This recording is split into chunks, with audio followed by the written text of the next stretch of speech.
Hello साथियों, प्राचीन भारतीय इतिहास में दोस्तों हम लोगों ने वैदिक समाज को पढ़ा।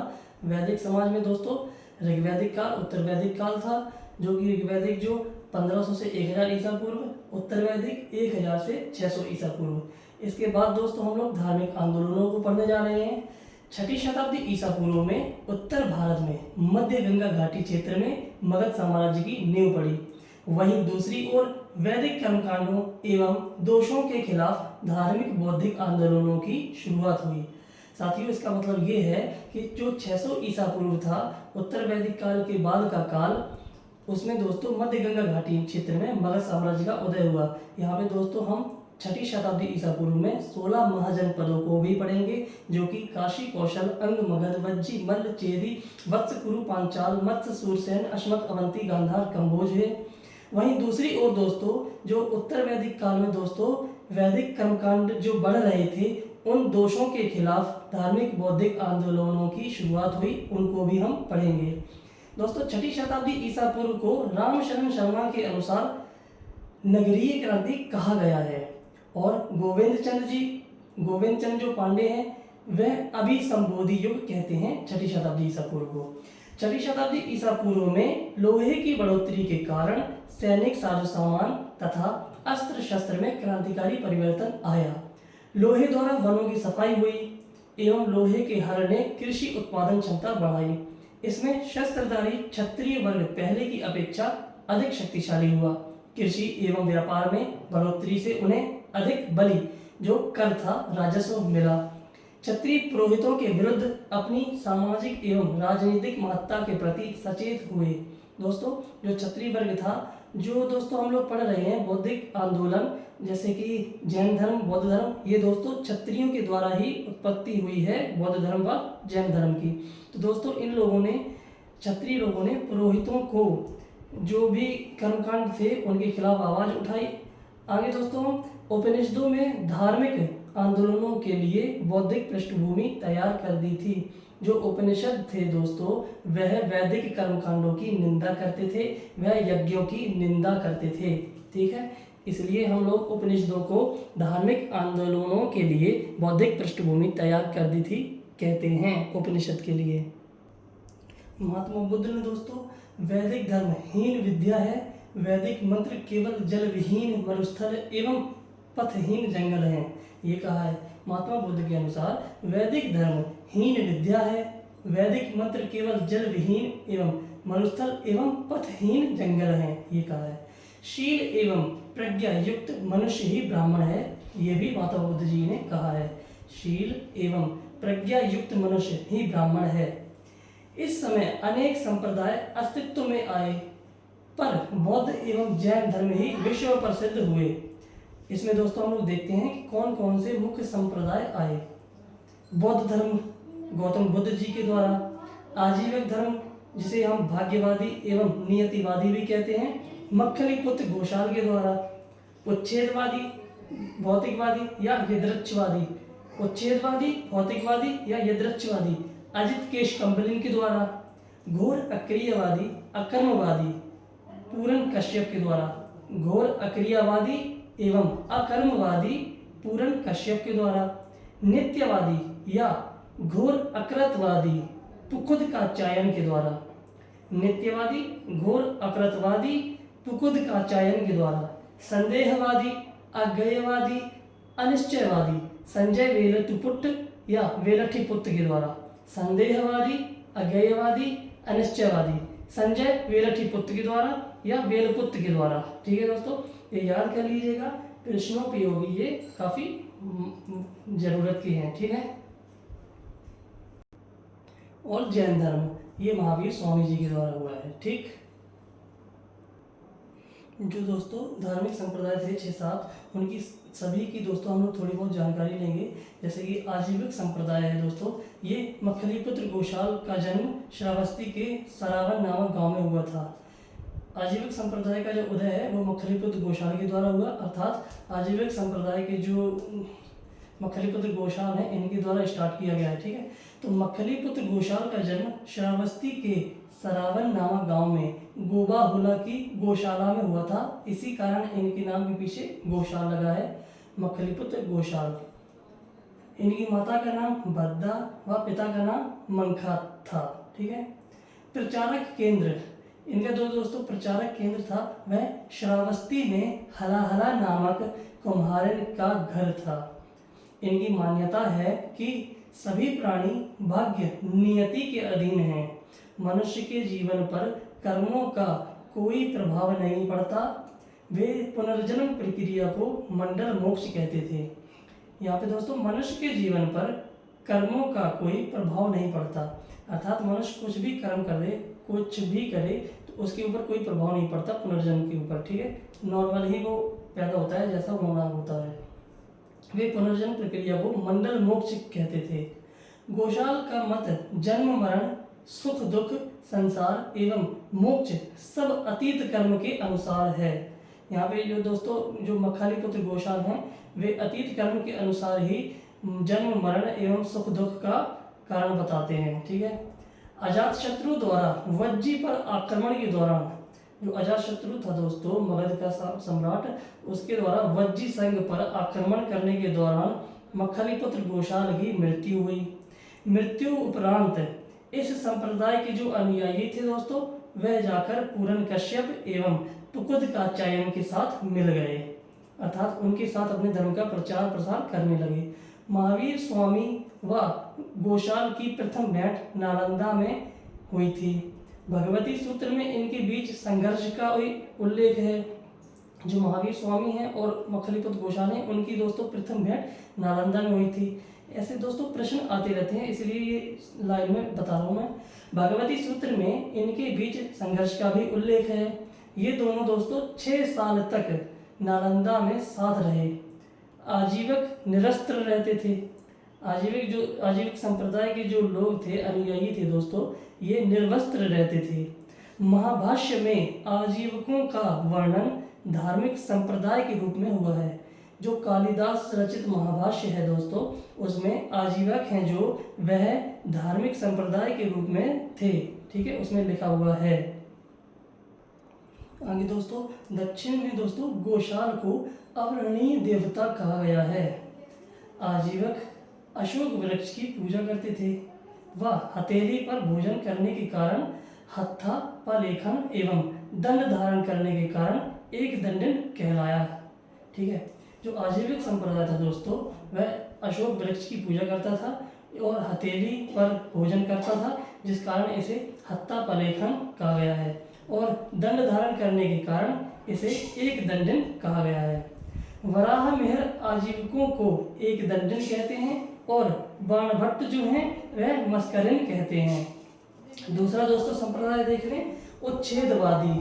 भारत के प्रथम भौतिकवादी चिंतक अजित केश कम्बलिन थे। उचितवादी के संस्थापक।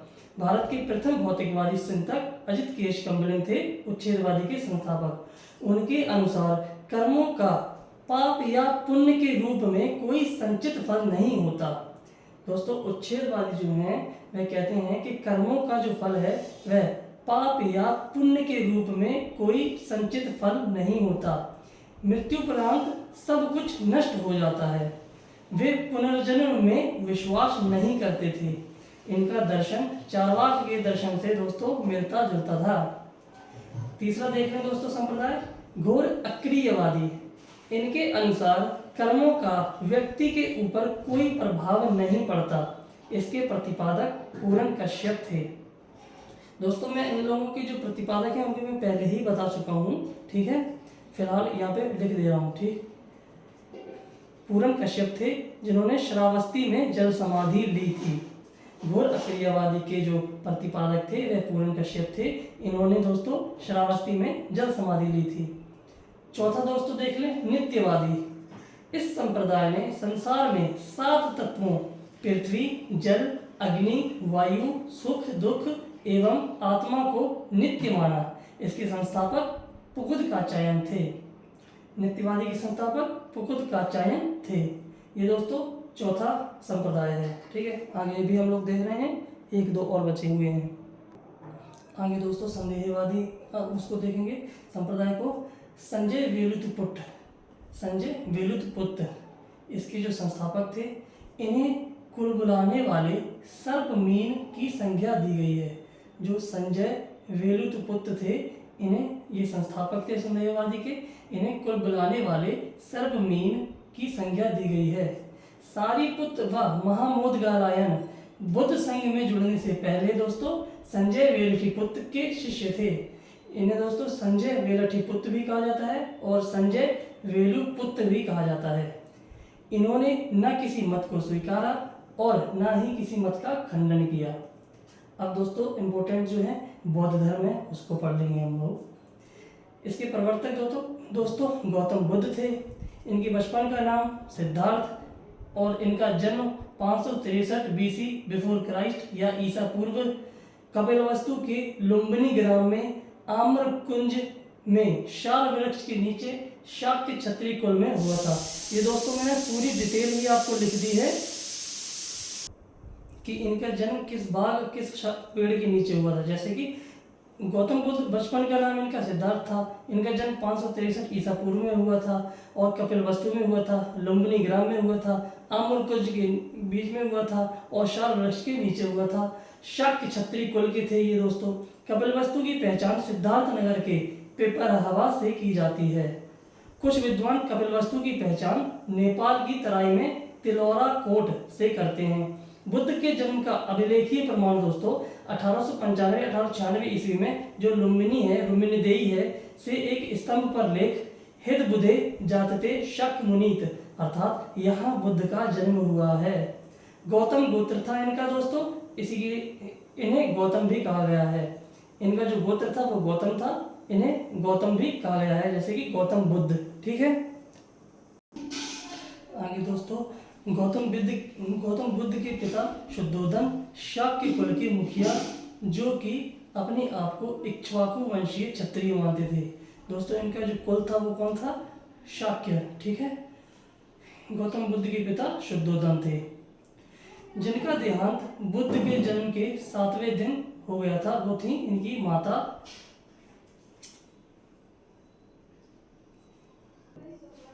महामाया देवी। दोस्तों इनकी माता का नाम महामाया देवी था, जो कोलीय वंश की राजकन्या थी, जिनका देहांत बुद्ध के जन्म के 7वें दिन हो गया था।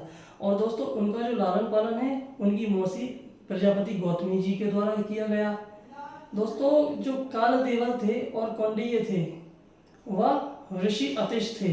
इन्होंने दोस्तों भविष्यवाणी की थी कि ये या तो चक्रवर्ती राजा या सन्यासी होगा। जो शुद्धोधन थे दोस्तों वो शाक्य कुल के मुखिया थे, तो उन्हीं में दोस्तों ये 3 लोग थे, कालदेवल, कौंडिन्य व ऋषि आतिश। इन्होंने भविष्यवाणी की थी कि या तो ये राजा बनेगा या ये सन्यासी होगा। शुद्धोधन ने बुद्ध को कहा था, जो शुद्धोधन थे उनके पिता, बुद्ध को उन्होंने कहा था कि भगवान पुत्र का प्रेम त्वचा मांस अस्थि को भेदता हुआ मज्जा तक पहुंचता है। शुद्धोधन जो थे उनके पिता दोस्तों बुद्ध के, उन्होंने बुद्ध को संदेश दिया था कि भगवान पुत्र का प्रेम त्वचा मांस अस्थि को भेदता हुआ मज्जा तक पहुंचाता है। पुत्र का जो प्रेम है उसके बारे में बताया था उन्होंने। बालकाल से ही आध्यात्मिक रुचि होने के कारण उनका विवाह 16 वर्ष की आयु में शाक्य कुल तथा कोलीय गणराज्य की कन्या यशोधरा, बिंबा, गोपा, बृहदकच्छना, दोस्तों यशोधरा नामक कन्या से हुआ था, जिनका नाम दोस्तों बिंबा, गोपा, बृहदकच्छना, ये 4 नाम इन्हीं के हैं। 16 वर्ष की आयु में हुआ था इनका विवाह गौतम बुद्ध के साथ। दोस्तों 28वें वर्ष इन्हें सिद्धार्थ को यशोधरा से एक राहुल नामक पुत्र की प्राप्ति हुई, लेकिन सांसारिक दुखों से द्रवित होकर वे 29वें वर्ष गृहत्याग कर गए, जिसे महाविनिष्क्रमण कहा जाता है।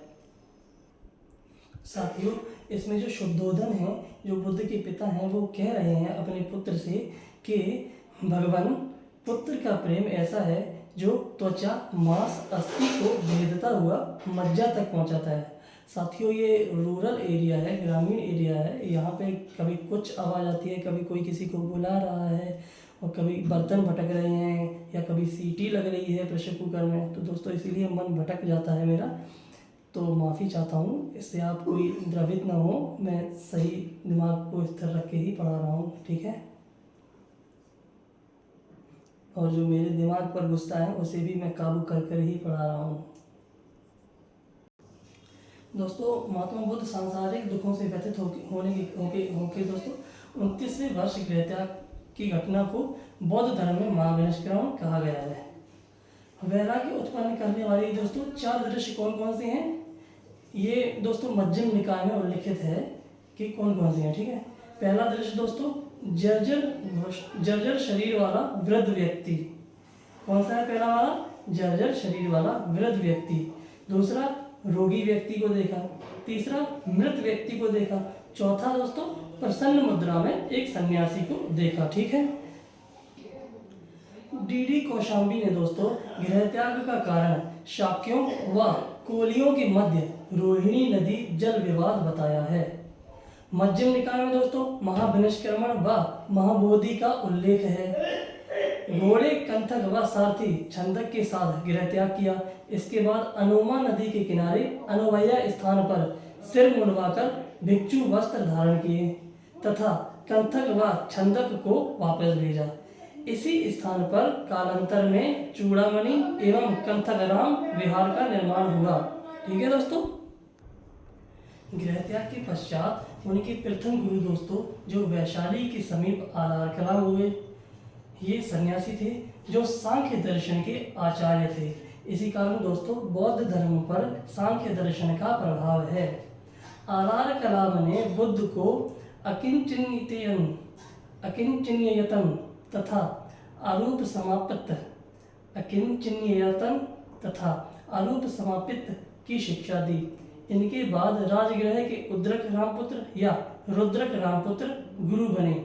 इन्होंने नैव संज्ञा या नासंज्ञायतन नामक योगोपदेश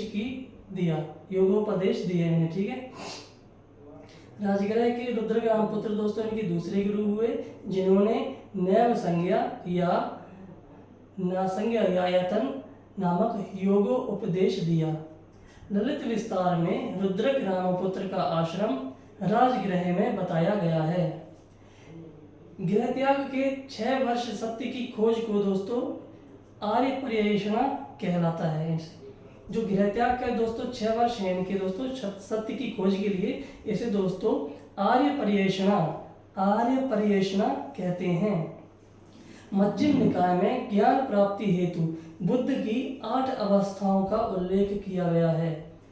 उरुवेला बोधगया में कौंडिन्य एवं 4 अन्य ब्राह्मण साधक मिले। सिद्धार्थ ने कठोर साधना त्याग कर निरंजना नदी के किनारे सेनानी गांव की सुजाता के हाथों से भोजन खीर ग्रहण किया। वर्तमान में जो दोस्तों ये सुजाता का एक गांव है बकरौर में दोस्तों 2री शताब्दी ईसा पूर्व का सुजाता का स्तूप भी मिला हुआ है।